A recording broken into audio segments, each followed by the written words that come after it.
Solana futures activity jumped, but the funding data says traders still have not fully committed to the move. Solana derivatives are back in focus because open interest rose 20%, from $3.5 billion to $4.2 billion. Sol also rose 10% over 5 days. That sounds strong at first, but open interest only tells us more positions are open. It does not tell us whether the market is safely bullish or crowded with leverage that can unwind quickly. The key tension is that derivatives can move faster than spot demand, which makes the first rebound look stronger than the underlying conviction. Open interest is the total value of futures positions that remain active. When it rises with price, traders often see fresh speculation returning. The risk is that leverage makes moves sharper in both directions. If buyers keep control, the move can extend. If price turns against crowded positions, forced exits can speed up the decline. That is why the Solana Derivatives story is about pressure building, not a guaranteed march toward $100. That pressure can attract momentum traders, but it can also create crowded positions that become unstable when the market moves against them. Funding rates make the picture more cautious. In perpetual futures, funding payments help keep contracts close to spot price. High positive funding often shows heavy demand for long exposure. Here, funding was around 3%, below the estimated neutral zone of 5% to 10%. Some periods even turned negative, meaning short sellers paid to keep positions open. That is an unusual sign for a market where price and open interest are rising together.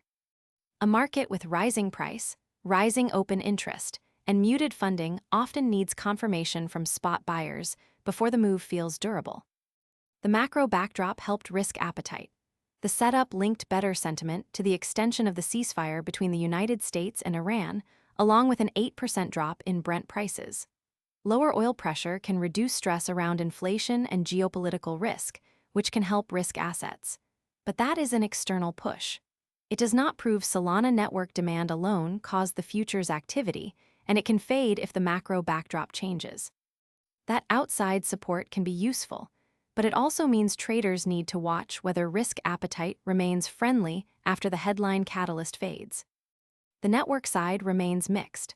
Solana still holds strong positions in decentralized exchange volume and total value locked, but the token was down about 13% since the start of the year. Memecoin activity could support demand if speculative activity keeps rotating back into the chain. It can also increase volatility. The key question is whether futures traders are front-running real demand or simply adding leverage because the chart finally started moving. If on-chain demand improves while derivatives cool into healthier funding, the setup becomes less fragile. Spot activity, decentralized exchange volume, and derivatives exposure need to reinforce each other. If only futures expand, the structure leans more speculative. The next Solana derivatives signal is the combination of open interest, funding, and spot demand. A path toward $100 needs more than rising futures exposure. It needs healthier funding, continued price strength, and network activity that supports the move. If leverage keeps climbing while conviction stays weak, the market becomes more fragile. The useful signal is whether traders pay for exposure after the move, not just during the first rebound. That combination is more useful than asking whether one round number appears, because it shows whether leverage is being supported by actual demand. That is why funding deserves attention after the first open interest jump. It reveals whether traders are paying up for long exposure or still hedging the rebound.